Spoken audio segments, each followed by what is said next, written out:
Hello viewers, this is Suman Dutta. তো আজকে present হলাম নতুন একটা ভিডিও নিয়ে। আজকে থাকছে ত্রিপুরা এসটিজিটি এক্সামের জন্য একটা গুরুত্বপূর্ণ ক্লাস। সেই ক্লাসে ইকোনমিক্স থেকে আমরা একটা পার্ট ধরেছি, সেটা হলো কি কর্মসংস্থান বৃদ্ধি। এখান থেকে গুরুত্বপূর্ণ 10টি প্রশ্ন তোমাদেরকে শেয়ার করে দিচ্ছি। এই গুরুত্বপূর্ণ 10টি প্রশ্ন তোমরা ভালো করে পড়ে যাবে, ঠিক আছে? তো প্রথমে কি আছে? জিডিপি। জিডিপির ফুল ফর্ম কি? Gross domestic product. তো আরেকটা কথা বলতে চাই যে টিটিডাব্লিউ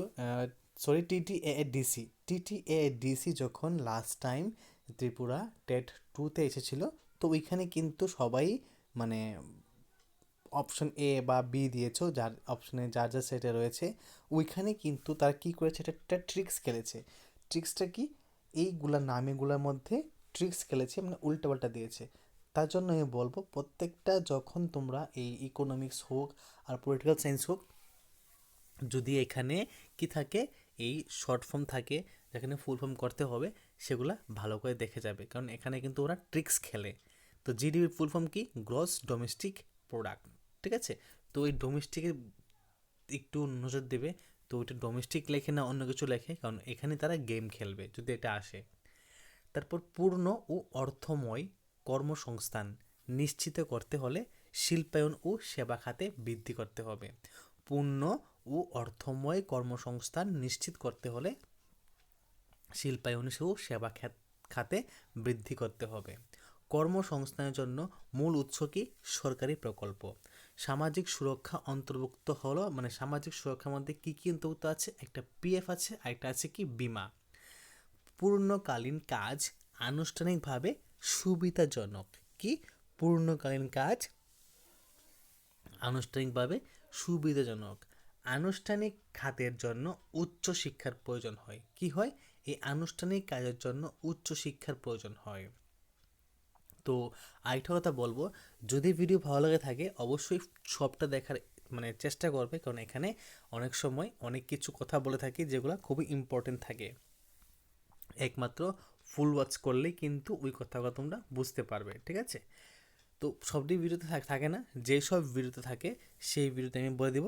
আর এই ভিডিওতে কোনো ইম্পর্টেন্ট কথা থাকবে না, তোমরা ফুল ওয়াচ নাও করতে পারো, অ্যাজ ইউ উইশ।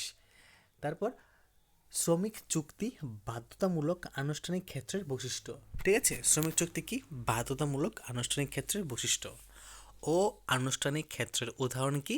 রিক্সা চালক, এটা রিক্সা না, এটা রিক্সা হবে, রিক্সা চালক, হকার, বাড়ির কাজ, তারপর একটা আছে দোকান। এই সবগুলো কি? ও আনুষ্ঠানিক ক্ষেত্রের উদাহরণ। ও আনুষ্ঠানিক খাতের ঝুঁকি অনেক বেশি থাকে, কারণ এখানে আজকে ইনকাম হলে কালকে কিন্তু ইনকাম নাও হতে পারে। শ্রমিকের সুবিধা কমে কেন? সামাজিক সুরক্ষা না থাকলে ওই সময় শ্রমিকের সুবিধা কমে যায়। স্বনিয়োজিত কর্মীর সুবিধা কি? ওইখানে স্বাধীনতা বেশি। যেমন দেখো, স্বনিয়োজিত কর্মীর সুবিধা, এখন ধরো আমার বাড়িতে পোলট্রি ফার্ম আছে, ঠিক আছে?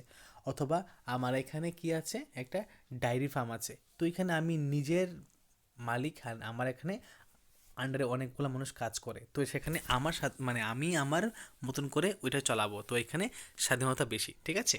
তার জন্য স্বনিয়োজিত কর্মীর সুবিধা অনেক বেশি। স্বনিয়োজিত আয় আসে নিজের শ্রম ও বিনিয়োগে, ঠিক আছে?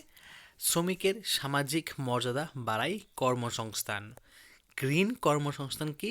পরিবেশ বান্ধব, আর এটা হলো স্থায়ী। যে গ্রিন কর্মসংস্থান হলো পরিবেশ বান্ধব ও স্থায়ী।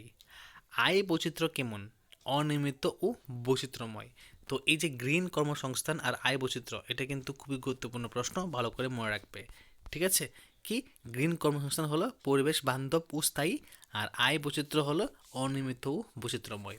তো যদি আজকের এই ভিডিও তোমাদের কাছে ভালো লাগে থাকে অবশ্যই ভিডিও শেয়ার করবে, এবং যদি এখনও কেউ এই চ্যানেলটা সাবস্ক্রাইব করে থাকোনি অবশ্যই সাবস্ক্রাইব করবে এবং নোটিফিকেশনকে অল প্রেস করবে, তাহলে তোমরা খুব শীঘ্রই আমি যখনই ভিডিও আপলোড করব তখন তোমরা পেয়ে যাবে। তো দেখা হচ্ছে একটা গুরুত্বপূর্ণ ভিডিওতে, সবাইকে অসংখ্য ধন্যবাদ।